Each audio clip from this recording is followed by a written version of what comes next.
Oke, jadi sekarang kita akan membahas materi terkait Wilcoxon-Matched Pairs.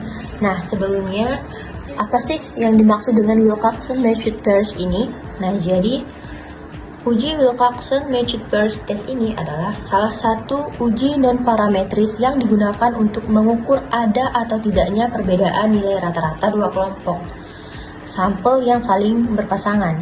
Nah, uji Wilcoxon ini biasanya digunakan pada penelitian desain purpose test. Nah, jadi uji Wilcoxon ini adalah salah satu uji statistik non-parametrik atau disebut juga dengan uji yang tidak membutuhkan data berdistribusi normal. Nah, uji ini digunakan untuk membandingkan dua data yang berpasangan, misalnya nilai pre-test dan post-test siswa yang sama, lalu pengukuran sebelum dan sesudah perlakuan pada orang yang sama. Jadi, uji ini membantu kita mengetahui apakah terjadi perubahan yang signifikan setelah sesuatu perlakuan ini diberikan. Nah, selanjutnya ini ada kegunaan Wilcoxon-Matched Pairs. Nah, jadi kegunaannya ini adalah digunakan dalam penelitian komparasi dengan membandingkan nilai dari dua kelompok yang berkaitan. Nah, kelompok yang berkaitan ini berarti data didapat dari dua kelompok dengan subjek yang sama, namun dalam waktu pengetesan yang berbeda. Nah, jadi uji ini dipakai ketika kita ingin membandingkan dua kondisi dari subjek yang sama. Contohnya, mengukur peningkatan hasil belajar sebelum dan sesudah menggunakan media pembelajaran tertentu. Nah, intinya melihat ada atau tidaknya peningkatan atau penurunan nilai dari kelompok yang sama, tetapi pada waktu yang berbeda. Oke, yang selanjutnya itu ada syarat uji Wilcoxon-Matched Pairs. Nah, yang pertama itu data sampel tidak berdistribusi normal. Nah, maksudnya itu adalah uji Wilcoxon ini dipakai ketika data tidak mengikuti pola normal atau pola lonceng. Artinya, ketika data ini tidak rapi atau menyebar tidak merata, uji Wilcoxon ini adalah alternatif yang lebih aman daripada uji T. Lalu ada dua kelompok sampel yang saling berpasangan. Nah, jadi ini maksudnya dua data yang dibandingkan harus berasal dari orang yang sama, hanya saja diukur pada waktu yang berbeda. Contohnya misalnya nilai pretest dan post-test siswa yang sama. Nah, lalu misalnya contoh yang kedua, tekanan darah sebelum dan sesudah minum obat pada pasien yang sama. Nah, jadi intinya data ini harus berasal dari subjek yang sama, bukan dari dua kelompok yang berbeda orang. Nah, lalu syarat yang ketiga ini sampel berskala data ordinal atau interval. Nah, jadi data yang digunakan ini boleh berupa ordinal. Ordinal itu adalah data yang menunjukkan peringkat, misalnya rendah, sedang, tinggi. Sedangkan interval yaitu data berupa angka yang jaraknya jelas, misalnya nilai ujian 70, 80, atau 90. Nah, jadi Wilcoxon ini cocok untuk data yang berupa peringkat atau angka numerik. Nah, lanjut pada syarat terakhir yaitu jumlah sampel pada kedua kelompok sama. Nah, jadi karena datanya berpasangan, maka jumlah data pretest dan post-test ini harus sama banyak. Karena jika ada yang hilang atau tidak lengkap, pasangan itu tidak akan bisa digunakan atau bisa dipakai. Nah, intinya misal ada 20 siswa. Nah, jadi mereka harus ada 20 data pretest dan 20 data post-test dan tidak boleh kurang. Oke, sekarang kita lanjut pada pembahasan langkah-langkah uji Wilcoxon. Nah, yang pertama itu ada hitung selisih D, post-test, dan juga pretest. Nah, jadi untuk setiap orang, kurangi nilai setelah perlakuan post-test dengan nilai sebelum perlakuan pretest. Misalnya, kalau hasilnya positif berarti nilainya naik. Kalau hasilnya negatif berarti nilainya turun. Nah, jika hasilnya 0 berarti tidak ada perubahan. Nah, jadi tujuannya ini supaya kita tahu perubahan yang terjadi pada setiap orang. Nah, lalu yang kedua ada abaikan nilai selisih 0. Nah, jadi jika ada orang yang nilai post-test dan pre-testnya sama sehingga D sama dengan 0, data ini tidak ikut dihitung di langkah berikutnya karena data yang tidak berubah ini tidak memberi informasi apakah perlakuan ini berpengaruh atau tidak. Jadi cukup dihapus saja sebelum proses ranking. Lalu yang ketiga itu ada ambil nilai absolut dari selisih dan lakukan ranking dari yang terkecil. Nah, jadi ubah semua selisih menjadi angka positif tanpa tanda. Misalnya negatif 3 menjadi positif 3. Nah, setelah itu urutkan dari yang paling kecil ke paling besar, lalu beri nomor urut.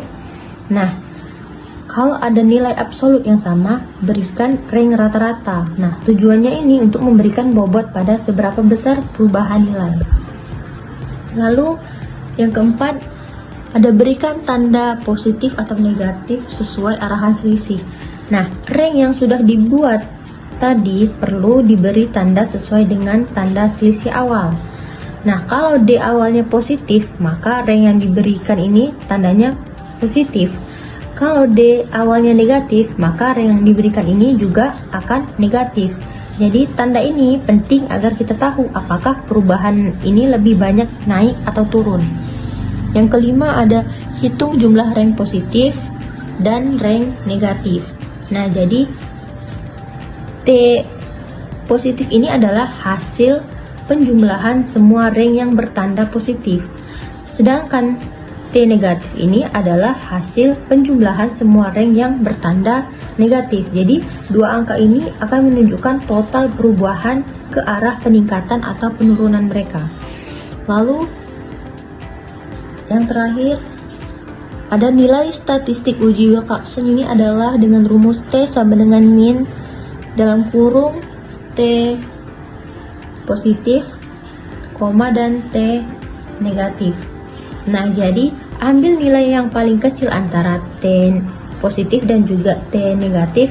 Nah, itulah yang disebut juga dengan T hitung.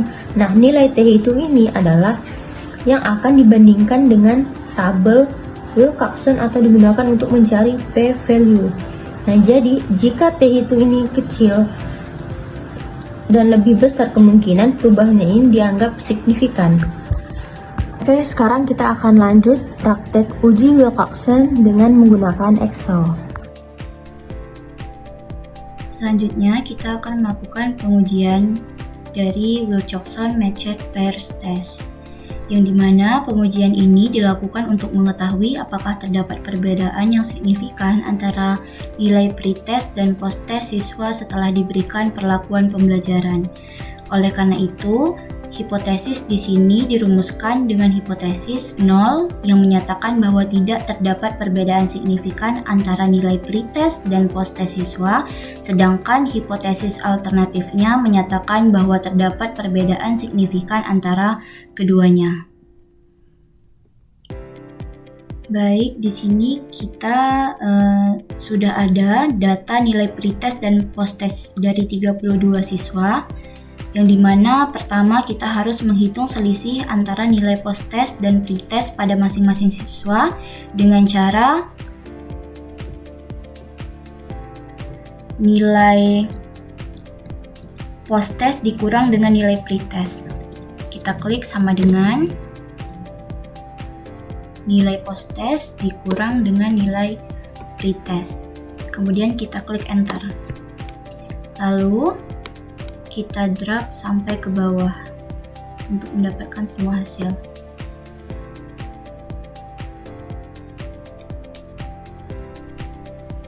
Baik, seluruh selisih D telah dihitung dan ditemukan bahwa terdapat satu siswa yang memiliki selisih bernilai 0. Jadi sesuai dengan ketentuan uji Wilcoxon, data dengan selisih 0 tidak diikutsertakan dalam perhitungan karena tidak memberikan informasi tentang arah perubahan.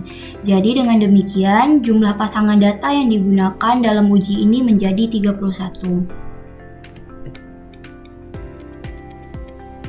Baik, setelah memperoleh selisih, nilai tersebut kemudian kita ubah menjadi nilai absolut untuk keperluan perankingan dengan rumus sama dengan ABS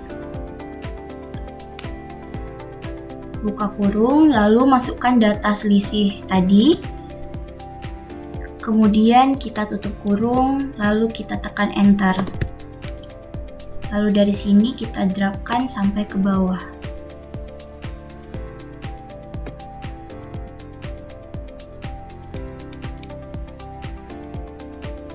Setelah semua nilai absolut kemudian diberi ranking dari yang terkecil hingga terbesar. Jadi apabila terdapat nilai absolut yang sama, maka diberikan ranking rata-rata atau tied ranks dengan rumus sama dengan rank buka kurung data nilai absolut yang awal ini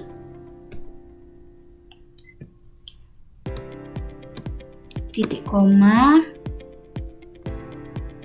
lalu kita klik data nilai absolut dari atas sampai ke bawah sampai ke sini.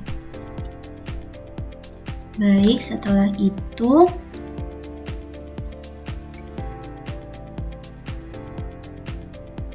kita titik komakan lagi, kemudian klik satu lalu tutup kurung.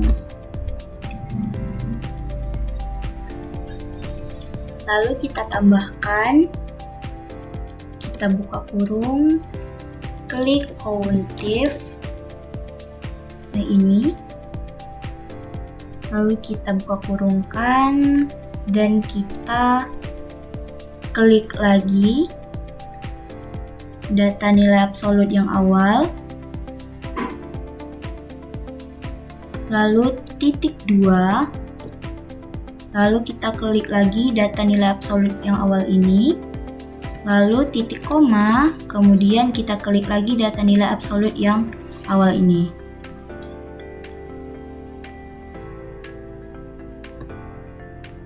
Habis itu kita tutup kurungkan, kemudian dikurang 1, kemudian kita tutup kurungkan. Nah, dari sini kita kunci bagian yang harus kita kunci, seperti bagian yang ini, dengan cara tekan Fn F4, lalu bagian yang ini dengan cara tekan Fn F4. Setelah itu kita tekan Enter. Kemudian dari sini kita klik drag sampai ke bawah.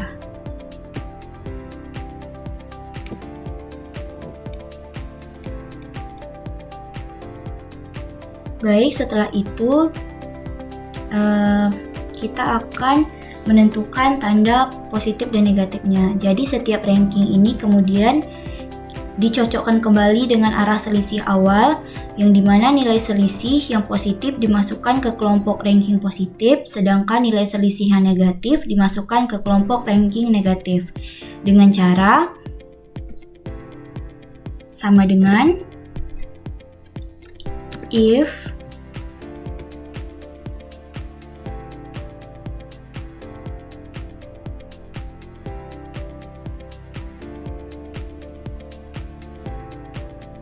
klik data selisih pertama yang ini lebih besar dari 0, titik koma, tanda petik, plus, tanda petik, titik koma, lalu if lagi,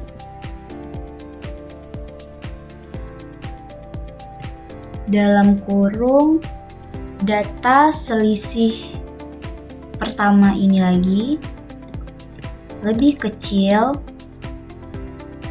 dari 0, titik koma, tanda petik, minus, tanda petik, titik koma, tanda petik lagi, lalu angka 0, lalu tanda petik dan tutup kurung sekali lagi, lalu kita tekan enter. Setelah itu kita drag seperti tadi sampai ke bawah.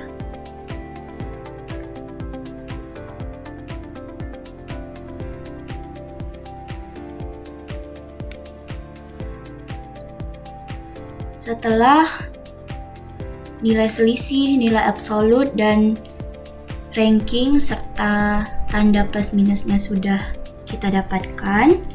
Selanjutnya kita akan menghitung jumlah ranking positif dan negatif untuk memperoleh nilai T hitung dengan cara diklik sama dengan sum if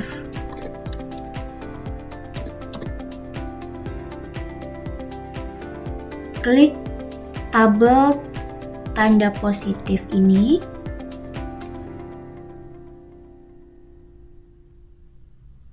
lalu kita tarik dari atas sampai ke bawah.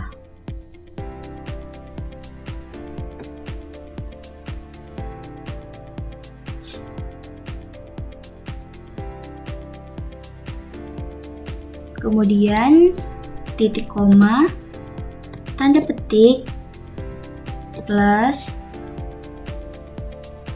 tanda petik lagi, kemudian titik koma, lalu klik tabel ranking dari atas sampai ke bawah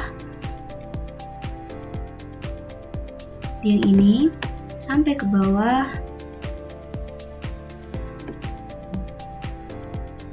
lalu kita tutup kurung dan kita enter.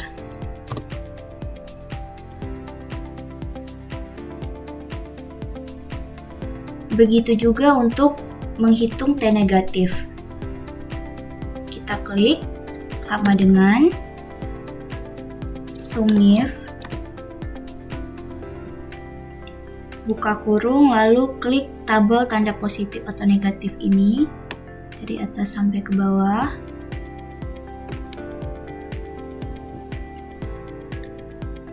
Kemudian titik koma, tanda petik, minus, tanda petik lagi, titik 2, lalu klik tabel rank ini dari atas sampai ke bawah.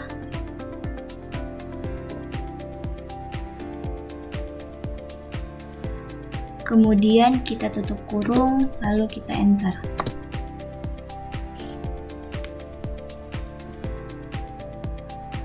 Lalu, sesuai prosedur uji Wilcoxon, nilai T diambil dari jumlah ranking yang paling kecil di antara kedua kelompok. Jadi, nilai T inilah yang digunakan sebagai dasar penghitungan statistik Z nanti. Untuk mencari nilai T hitung, yaitu kita klik sama dengan min, buka kurung, lalu kita klik T positif sampai ke T negatif yang ini. Lalu kita tutup kurungkan, kemudian kita enter.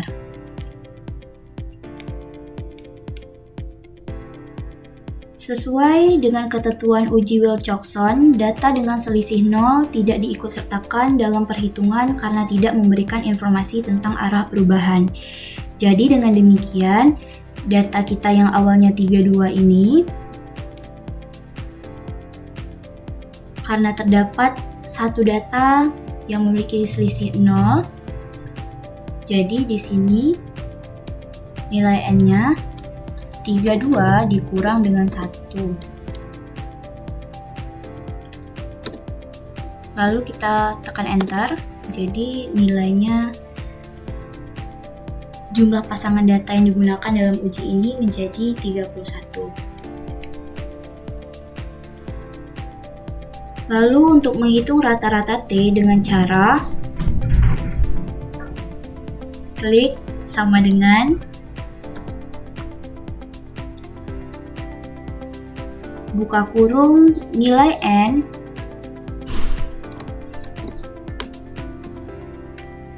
dikali, lalu buka kurung lagi,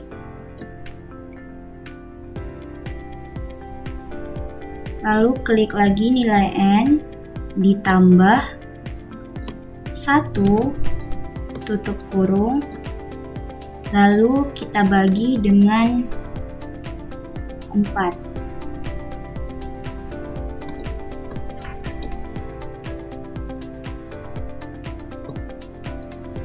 bagi dengan 4. Kemudian kita tutup. Kemudian kita tekan tutup kurung, lalu kita enter.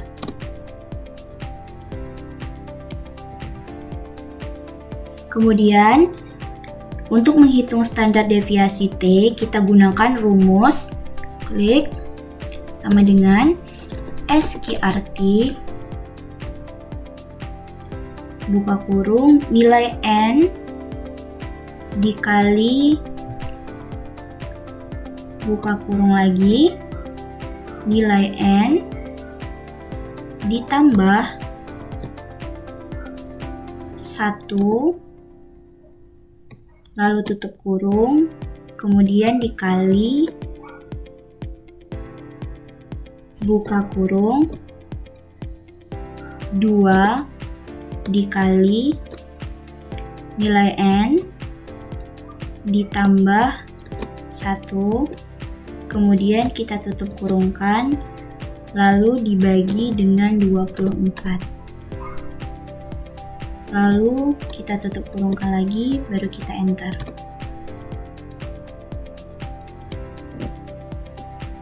Selanjutnya, untuk menghitung atau mencari Z hitung, kita klik sama dengan, lalu buka kurung, kemudian nilai T hitung dikurang dengan rata-rata T, lalu tutup kurung, dan dibagi dengan standar deviasi, lalu kita enterkan.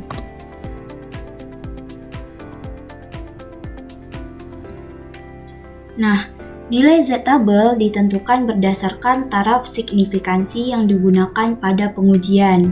Jadi pada umumnya, karena penelitian menggunakan pengujian dua arah, maka Z-tabel berada pada batas kurang lebih 1,96. Jadi nilai inilah yang digunakan untuk menentukan keputusan pengujian nantinya. Kita taruh di sini 1 dengan 1,96. Baik, ini kita membuat keputusan. Klik sama dengan if Z hitung lebih besar daripada Z tabel, maka H0 diterima dan HA ditolak. H0 ditolak dan HA diterima. Tanda petik, tutup kurung, lalu kita lihat hasilnya, tekan enter. Ternyata keputusannya H0 ditolak dan HA diterima. Jadi kita buat kesimpulan di bawahnya. Kesimpulan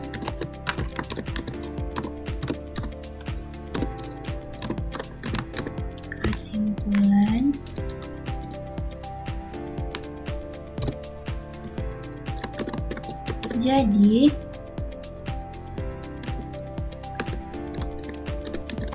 jika Z hitung lebih besar dari Z tabel, maka terdapat perbedaan signifikan antara nilai pretest dan nilai posttest siswa.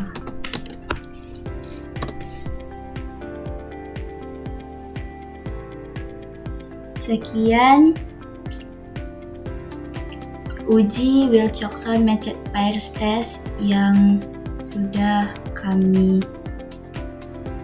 berikan contohnya.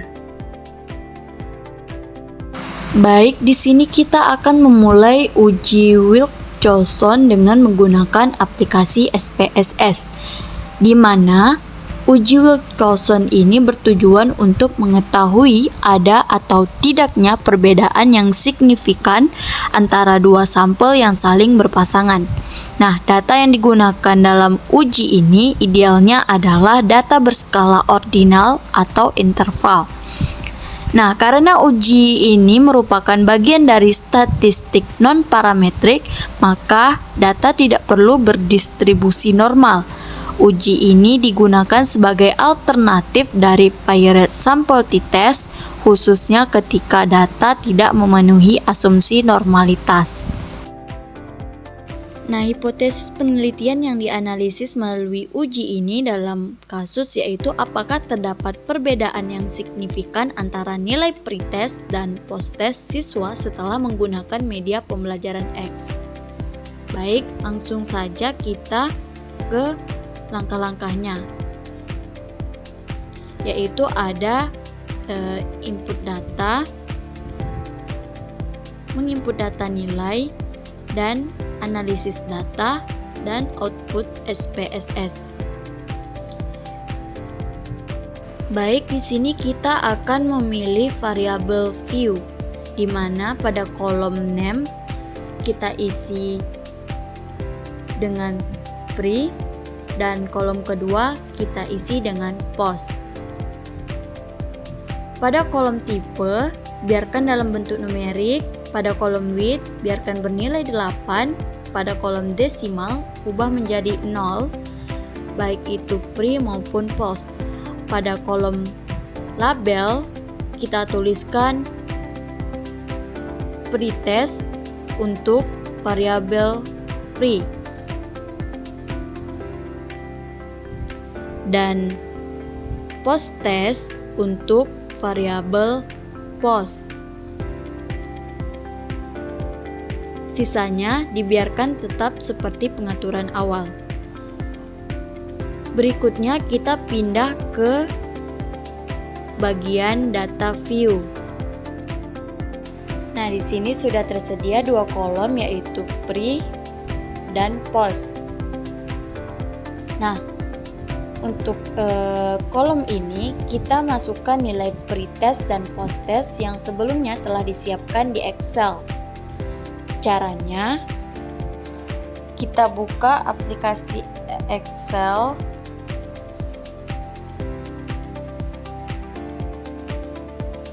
terus kita blok data nilai hingga siswa ke-22. Artinya kita akan blok semua siswa hingga nomor 32. Kemudian copy dan kembali lagi ke SPSS.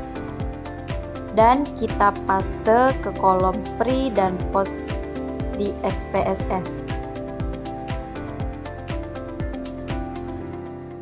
Nah, periksa kembali apakah seluruh 32 data siswa itu sudah terinput dengan benar. Jika sudah, kita masuk ke analisis data, di mana kita akan klik menu Analyze, pilih non-parametric test, karena Wilcoxon ini merupakan termasuk uji non-parametric test. Terus kita pilih legacy dialog dan kita pilih dua related samples. Nah, di sini terdapat dua kolom variabel yaitu variabel 1 dan variabel 2. Nah, masukkan variabel pretest ke variabel 1 dan posttest ke variabel 2.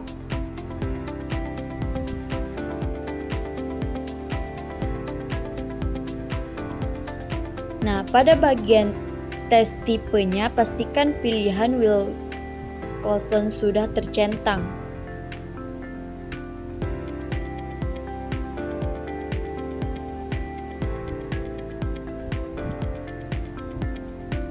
Lalu klik OK untuk menjalankan analisis. Nah, setelah proses selesai, SPSS akan menampilkan output hasil uji Wilcoxon, di mana hasil tersebut akan menunjukkan apakah terdapat perbedaan signifikan antara nilai pre-test dan post-test.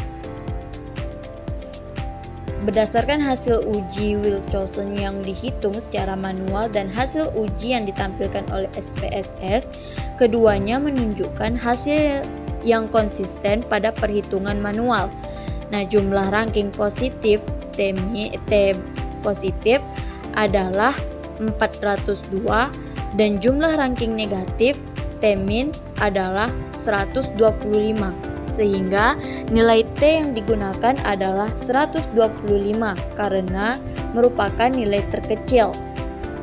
SPSS juga menunjukkan pola yang sama, yaitu jumlah ranking positif lebih besar daripada ranking negatif dan masing-masing sebesar 381,50 untuk positif ranks dan 114,50 untuk negatif ranks. Meskipun angka sum of ranks dari SPSS tidak persis sama dengan hasil manual, perbedaan tersebut terjadi karena SPSS secara otomatis melakukan penyesuaian berupa koreksi bias dan pembulatan ranking, sehingga nilai yang muncul sedikit berbeda.